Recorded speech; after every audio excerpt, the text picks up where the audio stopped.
Bakwethu ikudibana njalo lamhlanje kuhlelo lwethu lwamaviki wonke buza iBhayibhili likuphendule. Ngithanda ukuthi ngilamukele lonke eselithe gwaqa lilalele lolu hlelo ingani inkosi ngalibusisa. Siyathola imbiko ezayo abanye bencediseka kakhulu. Kuyasithokozisa khona ukwazi ukuthi lolu hlelo liyaphathisa abantu ukuthi bathande ilizwi kaNkulunkulu njalo baliphenye iBhayibhili njalo kwabafundisi bephambi kwethu lapha. Ngingakamukela abafundisi vumani ukuthi ndivezele ugwalo lendiphethe ngesandla. Ugwalo lolu endiveza amaviki wonke lugwalo oluhle kakhulu. Ngalibona luluncane kodwa luqukethe izinto eziningi ezinhle. When God said remember, ngilunika mahala lolu gwalo limemezela amaviki wonke. Nxa uthanda ukwana uthole thumela umbiko wakho. Ungenzakala abanye lathumela umbiko alaze lathola phinda ungaze wadina. Ungenzakala kukhohlakele mbe kulibalekile thumela umbiko wakho sikunike lolu gwalo. Uyathumela enombolweni ze WhatsApp 0718444196 0718444196. Umfundisi uNdlovu ngiyokhulumayo. Ngamukela abafundisi abaphakathi kwethu, umfundisi uMpofu lo mfundisi uMpofu. Siyalamukela abafundisi, amukelani abalaleli. Siyabonga mfundisi, salibonani balaleli. Siyalamukela kuhlelo lwethu buza iBhayibhili likuphendule okhulumayo umfundisi uMpofu CK. Salibonani balaleli, siyalamukela njalo ehlelweni lethu lwale iviki lapho sifunda khona iBhayibhili sindawonye okhulumayo umfundisi uOB Mpofu. Siyabonga. Siyabonga abafundisi. Nansi indaba kuthiwa hlanganani madoda. Indaba esikhangelane layo lamhlanje isigaba sesibili uPauli leSabatha. Ikakhulu sikhangela izincwadi zikaPauli ezingazathi ziyaphica abantu. Lamhlanje sikhangela incwadi yabaseGalatia lencwadi yabaseKolose. AbaseGalatia ngusahluko ngesika 4 indima ka9 sisiya kweka 11. Kodwa nxa singayikhangela ngobubanzi bayo nje isahluko sonke sikukhulume kuvike liphelileyo balaleli ukuthi khangela ukuthi uPaul uthini encwadini yonke la kumica ephambili ephezulu lengaphansi ukuze ungaze wagijima le ndaba engayisiyo. Kasiqaleni bafundisi sikhangele kwabaseGalatia ngu4 indima ka9 sisiya ku indima ka11. Sibalele mfundisi siqoqe. Ngiyabonga mfundisi nizafunda lapha encwadini yabaseGalatia isahluko sesine sifunda kusukela evesini ngelika 9 siye kumakwelika 11.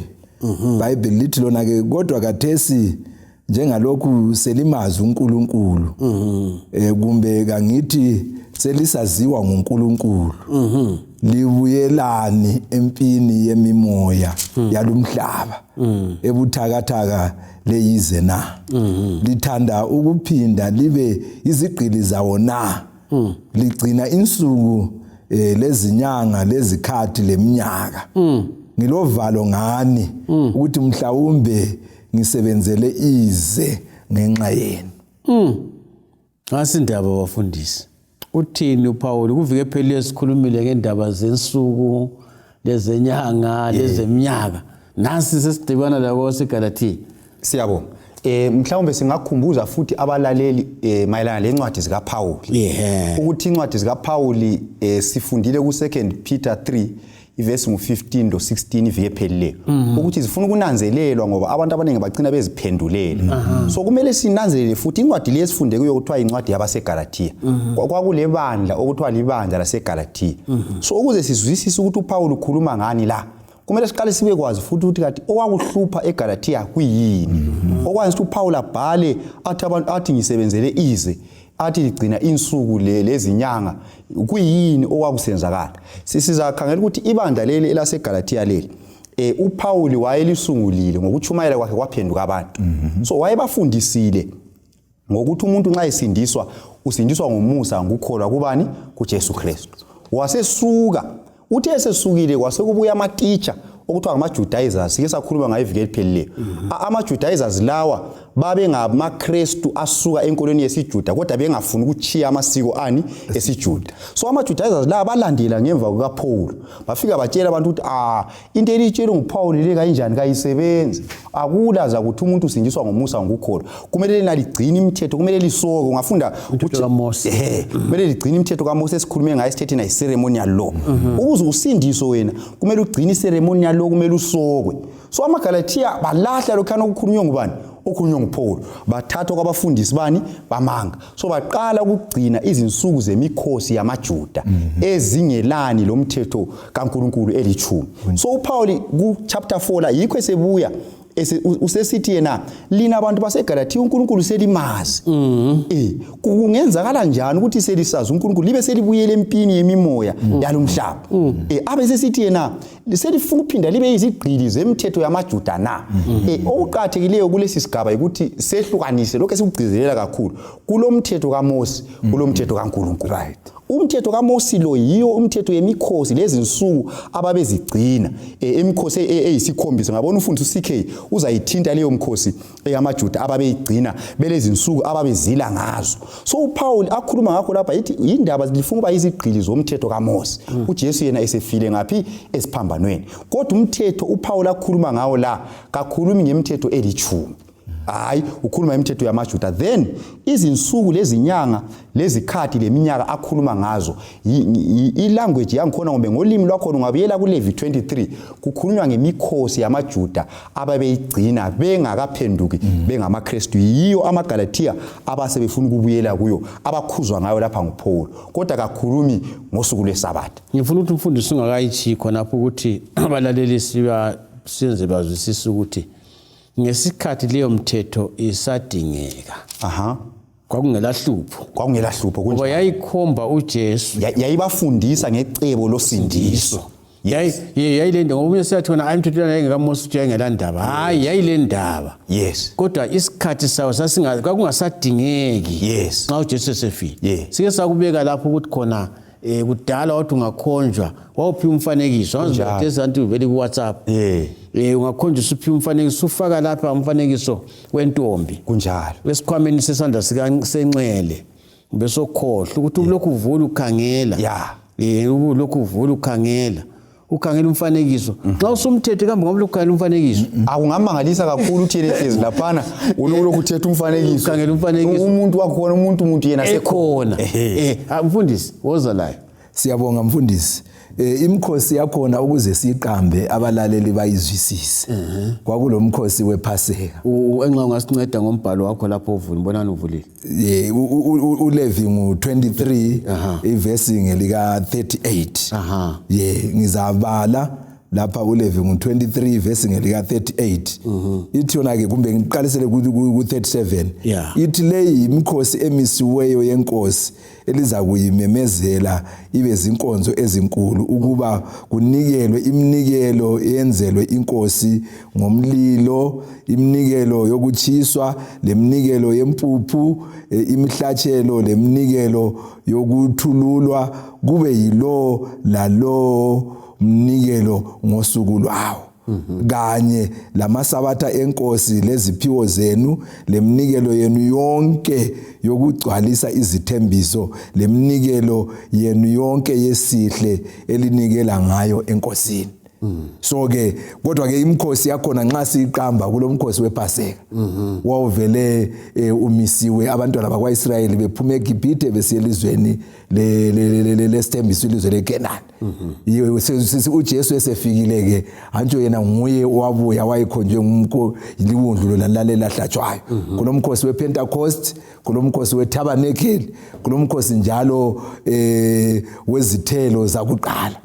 Then kube lomkhosi wokubuyisana, usuku lokubuyisana lolwana lukhulu lapho kwakubulawa khona iwundlu kwakukhomba uJesu. yikho ke esefikile ke uJesu isikhathi engakafiki uJesu le imkhosi yayifanele ukuthi yenziwe kodwa ke esefikile ke umnikazi wayekhonjwa ile imkhosi akusamelanga yenze njani yenziwe imfundo singabamba umlomo ukuthi khona kunjenge signpost yebo kanti ibhakani liyabe likukhomba yebo uthi Bulawayo ufike wehle ebhakaneni hayi wona uyalilandela ke uze uyefika lapho onjani ufika khona ngaso ufikile seliqedile umsebenzi wayo imkhosi yona le yimsebenzi yayo yonke yona leyo okukhulunywa ngayo.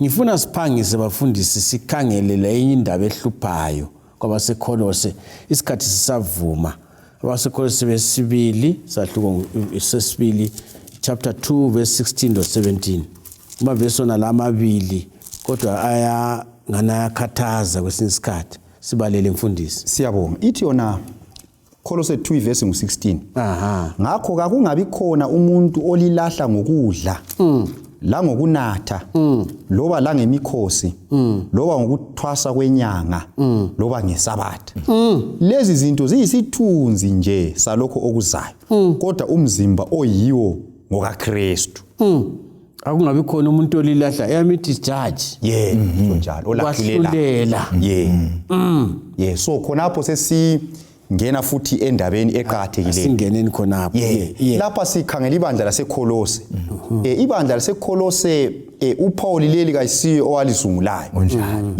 kodwa wezwa ukuthi sokulohlupho uhlupho lweKolose lwalumi ngaphi kwakulezi zinto eKolose lapha okuthiwa i-Gnosticism lokuthiwa ngama-Judaistic tendencies i-Gnosticism babe sithi bona kulolwazi olufihlekileyo oluthile umuntu okumele abe lazwi ukuze asindiswe so umuntu kasindiswa ngoJesu kodwa kulokunye okuyi-information okufihlekileyo ngabakwazi khona okungama-secret kwakhona susindiswa abanye babe lokho bebuya lemkhosi yamaJuda yikho kuthiwa ama-Judaistic tendencies babefundisa ukuthi khona khana okwakusenziwa ngamaJuda imkhosi le esikhulume ngayo kwakumele umuntu ayigcine ukuze anjani asindiswe yikho uPaul lapha abhala ekhuluma ngakho ukuthi akungabi khona umuntu olahlulelayo ngalezi zinto ungananzelela ulimi olusebenza lapho ukhuluma ngemikhosi akhulume ngokuthwaswa kwenyanga iBhayibheli yesikhiwa esindebele lithi loba ngesabatha kodwa yesikhiwa ngolimi lwakhona olesiGreek isebenzisa ubunengi ithi amasabatha akayithi isabatha elilodwa ithi amasabatha ubaba umfundisi lapha ngawo amasabatha akabaliswa yiwo amasabatha okukhulunywa ngawo lapha kuLevi 23 verse 37 lo 38 kwakusenzakalani nxa amaJuda babe badlula umfundisi yebo amasabatha ayikhona isabatha kunjalo kumele kuyehlukane kulobunye lani lobunengi ungafunda uLevi ke ngo23 verse 37 lo 38 efundiweyo lapha iyasitshela ukuthi amaJuda nxa babe lemkhosi yona le ePhasika labo losuku lokubuyisana eyisikhombisa le babezila ngelanga lakhona so ukuzila kwabo lokhu kwakubenza bethi lawa malanga yaleyo mkhosi ngamasabatha ngoba ngifundisi singakubamba umlomo nxa uchasisiba lithi sabatha andithi ukuphumula exactly so babephumula ngalezo nsuku so lawa amasabatha emikhosi abo Day of Atonement labo Phasika yiwo iBhayibheli eliwabiza lithi ngamasabatha uLevi ngo23 verse 38 ithi amasabatha lawo ayegcinwa ngaphandle kwesabatha lenkosi isabatha lenkosi yiliphi yilo leli sabatha elisemthethweni elichumi lawa hayi ngamasabatha emthetho kaMose yiwo amasabatha okukhulunywa ngawo kuLevi kuKolose la ngo2 verse 16 yikho uzananzelela ukuthi ilist yakhona ikhuluma ngemikhosi ikhuluma ngenew moon ukuthwasa kwenyanga la ngamasabatha iBhayibheli kayikhulumi kakhulu ngosuku lwesabatha iluhlanganisa lemithetho kaMose nxa ikhuluma ngalo iyalucacisa lona ayithi amasabatha nxa ikhuluma ngosuku lwesikhombisa ithi isabatha angithi mfundisi singakayikhatshana kwapha esadlula khona ungabuyela vele kuzasinceda singabuyela kwapha esadlula khona uthi ngoba usuku lwesikhombisa lulisabatha yes akutsho ukuthi lingamasabatha hayi lulisabatha yes njalo okunye khonapho uverse 17 uthi yena lezi zinto ziyisithunzi esakuthinta indaba yesithunzi umfundisi okwayithinta ukuthi imithetho le ukukhulunywa ngayo lapha ayisiyo umthetho elichumi imithetho elichumi engasosithunzi ngoba kulanto eyayikhomba ephambili ezayo kodwa okwakuyisithunzi kumbe kungumfanekiso esike sakhuluma ngawo ejaha elikhonjwe intombi umthetho elichumi kwakungasomfanekiso hayi yikho kanye kwakuveza isimilo sikaNkulunkulu intando kaThixo kodwa imithetho eyisithunzi ile ekaMose ukuthi emihlatshelo lemikhosi yiyo eyayisithunzi esikhomba kubani kuJesu. uJesu ke esefile leyo mthetho kayisasebenzi. Njalo isabatha esikhuluma ngalo leli lalivele likhona isono singakanjani singakabi khona. Lalingaso sithunzi esikhomba olunye ulutho. Hayi ngoba imithetho le eyizithunzi yabuya ngemva kokungena kwesono. Kodwa isabatha laba khona isono singakanjani singakangeni. So lalingaso sithunzi esikhomba kuJesu. Sike siyabonga mfundisi. Njengobana ke sechilo laphana kuvesi ngu17 ukuthi lezi zinto ziyisithunzi nje salokho okuzayo kodwa umzimba uyiwo ngoka Kristu. Singakhumbula ikakhulu ivesi kaLuka 4 ivesi ngelika 16 iyasitshela ukuthi uKristu yena ngokwakhe lapha emhlabeni wayelomkhuba wokukhonza ngosuku lwangesabatha. So ke nxa wayelomkhuba wokukhonza ngosuku lwangesabatha kayisilo leli isikho lokukhulunywa ngakho. Vele umpostoli Paul ukona lamavesi esiwabalele akaKolose lapha nekaGalatia lo Roma lwana esiqale ngayo kakhulumi ngesabatha elokukhonza. Ukhuluma ngemikhosi le eyisithunzi ethi ungalandela isithunzi uyefika intweni eyiyo kawusadinga isithunzi ngoba usufikile kulokho kuyikho okuluqobolo okuqondileyo okukhonjwa isithunzi. So ke uzananzelela ukuthi kakulani le sabatha lapha elikhomba indalo elisibisela ukuthi uNkulunkulu waphumula ngalolu suku walubusisa.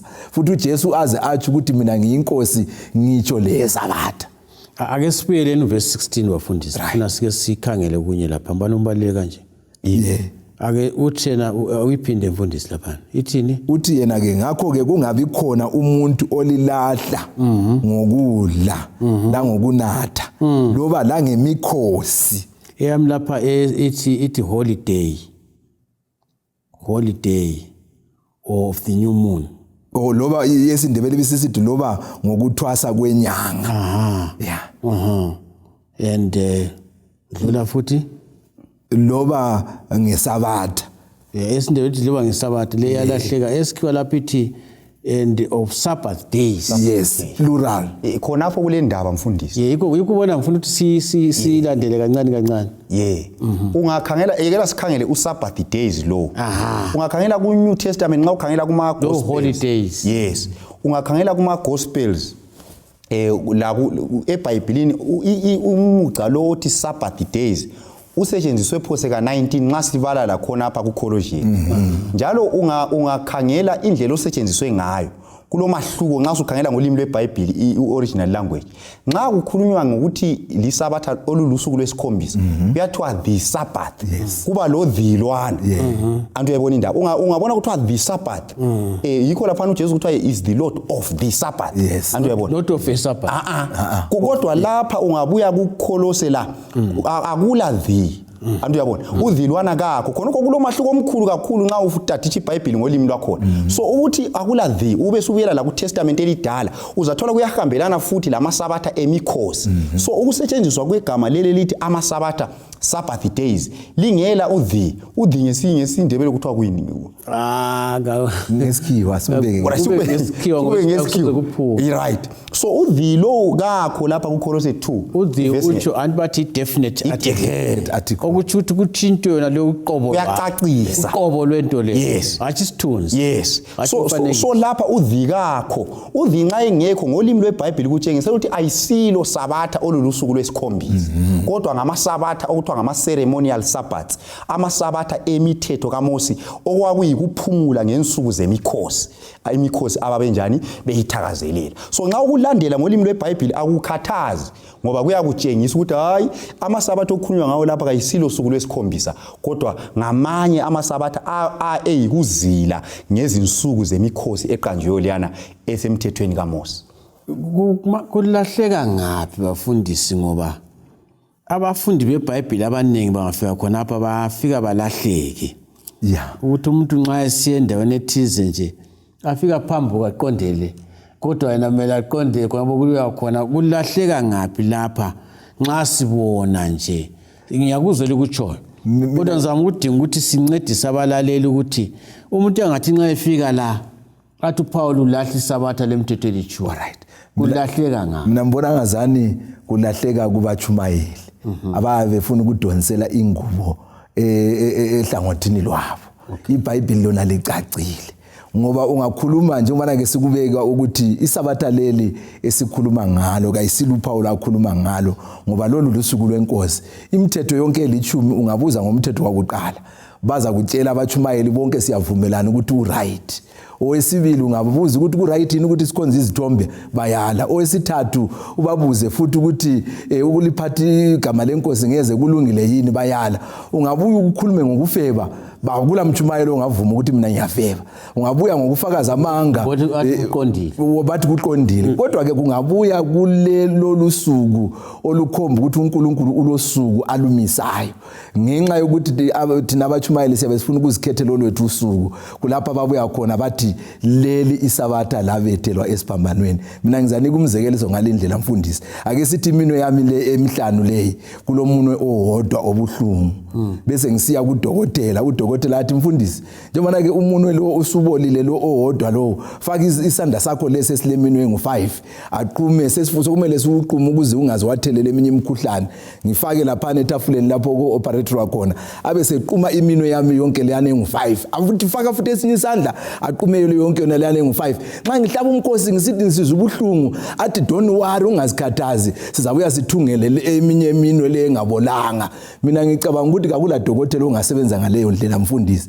Ngicabanga futhi ukuthi nxa engaba khona ngeza ke ngivuma ukuya kudokotela onjalo ngoba lo dokotela uyabe engayazi into ayenzayo. Kuyafanana la khona ukuthi okwenza ukuthi abantu silahleke sithi thina isabatha labethele esiphambanweni. Angitsho amasabatha isabatha elisemthethweni olithumi ukuthi abantu bafuna ukudonsela ukuthi bangakhonzi ngosuku umlimi athi kukhonzwe ngalo. Kodwa ke iBhayibheli lona licacile and umpostoli Paul yena ucacile ngezenzo la ngembhalo yakhe. Siyabonga mfundisi. Ngicela ukuthi ingakayikhatshana enxa isikhathi sesingani sesithinga. Engxanye okunye okungasincedisa lokuncedisa abalaleli ukuthi ukwehlukanisa imithetho. Kunjalo. Ibalele ukuthi umthetho kumele abalaleli bayihlukanise. Sidweba umzile ukuthi nxa kuthiwa imithetho kakutsho ngithi nivuna akuguzelwa ngengubo yonke kule mithetho engaziguqukile right elithumi lichilo ukuthi singeke senze lutho ngayo. Yes. Noma siyayithanda noma siyayizonda. Khona apha kuyagcizelelwa khona apha kuKolose khona. Yeah, kuphinde uverse 14 uthi yena uyicimile incwadi yemilandu. Nguverse 1 uverse 14 Kolose 2:14 uyicimile incwadi yemilandu emelana lathi imilayo yayo wayisusa ngokuyibethela esiphambanweni. Right. Antu yezwa kuthiwa yincwadi yemilayo emelana lathi yikho khulunywa esike sabala khona kuDeuteronomy 31 iverse ngu26 incwadi eyabhalwa nguMose eyayilemithetho emelana lathi utsho njalo uverse 26 kaDeuteronomy 31 yiyo eyafakwa eceleni komthokotsho wesivumelwano.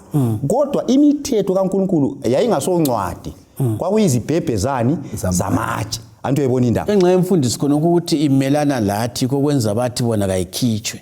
Right. Bona abakhangelisa ukuthi kayikhitshwe. Nxa bathi imelana lathi ayihambe. Yeah.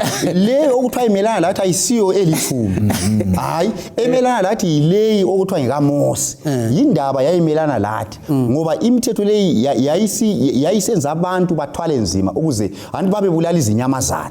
Antu yabona. So khona khana kwa iprocess yayinzima. Kodwa kathesi ayisekho leyo mthetho sesiya kubani kuJesu ukuze senze njani sisindiswe. So iBhayibheli nxa ikhuluma imithetho elithumi ivikela thina ayimelani lathi. Hayi ivikela thina ukuthi siphile impilo enjani ende. Yikho imithetho la singayigcina siyaphila impilo enjani enhle. Khona apha emhlabeni la khona apha emhlabeni. So leyani imithetho elithumi ayisiyo ukuthi ayimelana lathi. Okuthiwa imelana lathi yileyani imithetho kabani kaMose. Ile zinto eziningi ezokuthi ungazikhangela compare nxa ufunda kuTestament elidala uzabona ukuthi sesiku advantage kathesi ngoba sayilandele leyo mthetho ngenxa kaJesu. Wathi umele uxotshane lejuba wena uzulibani nxa ungumnyango. Bafundisi isikhathi sesithinga. Isikhathi sesithinga. Mzuzwane emlutshwana. Siyabonga. So esingakutsho lapha ukuthi uGalatia lencwadi yabaseKolose zikhuluma ngomthetho kaMose. okuthiwa yi-ceremonial law. Amalanga wonke okukhulunywa ngawo lapha lamasabatha lawa akhulunywa ngobuningi ngamasabatha emthetho kabani kaMosi kayisilo sukulwani lwesikhombisa. So kuqakathekile ukuthi sikunanzelele ukuthi uPaul kasusi usuku lwesabatha olusemthethweni eli-10 hayi kodwa addressa amaJuda ababefuna ukugcina imilayo yabo bona sebengamaKristu. Kuqakathekile mfundisi ukulandela umthetho kaNkuluNkulu kulokulandela imikhuba yabantu ngoba kayisisindawo. Siyabonga abafundisi. Indaba le balaleli nanso izakithi asikhangeleni iBhayibhili ukuthi uthini uPaul. Lencwadi engilitshengise yona when God said remember iza kuncedisa. Funda lincwadi ufunde leBhayibhilini ngendaba kaPaul lesabatha. Kazangalwe lalo uPaul isabatha waliphakamisa. Mkhuba emaJuda yesiJuda yadlula kodwa isabatha lemthetho eli-10 lokho likhona. Kasidibane njalo kuvike lilandelayo ngesikhathi esifana nayo. Siyabonga.